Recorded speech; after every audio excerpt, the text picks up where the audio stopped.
Karin Lason. She initially studied veterinary medicine in Berlin and also in Paris, but soon she became interested in the world of science, culminating in a transdisciplinary doctorate thesis on the evolutionary ecology of lactation energetics in two recent wild ruminant species. Quite interesting. And after some time working in Spain, she really got interested more in science communication. And now she's managing editor of the European Journal of Nanomedicine and is now also at the Gruyter, one of these major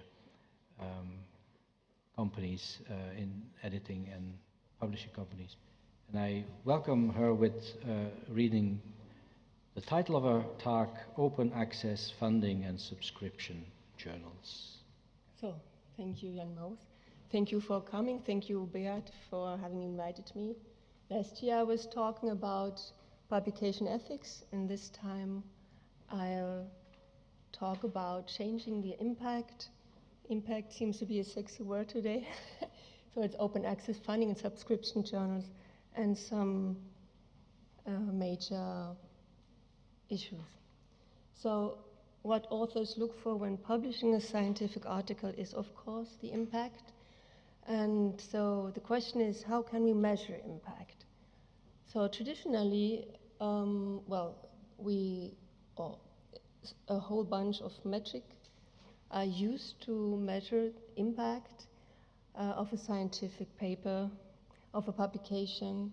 So Thomson Reuters ISI impact factor still exerts considerable control over the standing and success of a journal, of a paper.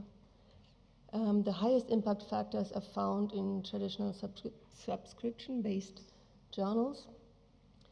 And nowadays, we have a new way of looking at impact. And this new way of looking at impact is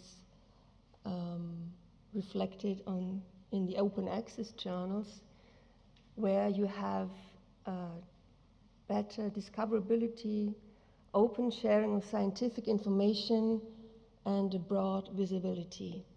So, an open access significance is still on the rise and is reflected in various policies of, for example, the Max Planck Society, research councils in UK, and so on.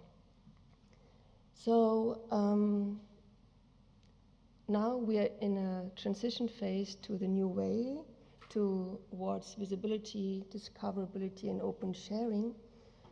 And what to do during transition when we still have the metrics way that we have to say so, everybody still looks upon, even more being a young scientist. So, and one of the ways that publishers try to tackle this issue is in having so-called hybrid journals. So those kind of journals combine the positive characteristics of subscription and open access, and especially is that the author decides on individual publication options. The authors enjoy the benefit of discoverability through strong established channels of libraries and research institutes that are still curating high quality and specific scientific journals collections, and authors can additionally opt for open access. So those hybrid journals are mainly classical subscription-based journals that are opening up. And yes, can say so. And since the classical ones, usually they are supported by in-house editorial offices, which are also important to as for the quality of a journal. So I'll shortly explain what de Gruyter does during this transition phase. So we have all three approaches. We have the traditional subscription journals.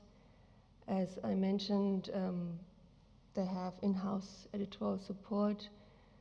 At de Gruyter, there's no page or color charges for the traditional subscription journals. And as I mentioned before, those can use the strong established channels of libraries and research institutes. The repository policy is rather open. Authors can deposit the version of record in institutional repository and or personal websites 12 months after publication. Then we have the Gruyter Open. There's full open access with low APCs. The author pays and society pays model exists in those journals. And there's a partnered approach with societies and institutes that support the publication charge for a journal. So it's not always the author that pays. Well, anyway, in the end, it's also, most of the time, of course, a funding agency, whatever nature. And then, of course, the hybrid open access, which I just mentioned. So, what authors look for when publishing a scientific article, to come back to this question, is impact. Ideally, we're looking for top metrics and open access, visibility, discoverability, and so on, and open sharing. And to achieve this, and no matter what model in the end, to be able to be visible, but also to have high quality and high impact publications, there's actually only one secret, and it's very easy, and that's having qualified and dedicated authors, reviewers, we'll talk about this today as well, editors and publishers. And at this moment, I would like to thank you for all the qualified and dedicated authors, reviewers, and editors also sitting in this audience. I really want to thank you for supporting the European Journal of Nanomedicine, which is in your conference bags now for 4 years. So that has been all for the moment. If you have any questions, specific questions on that topic, I'll be pleased to answer. I think we have time.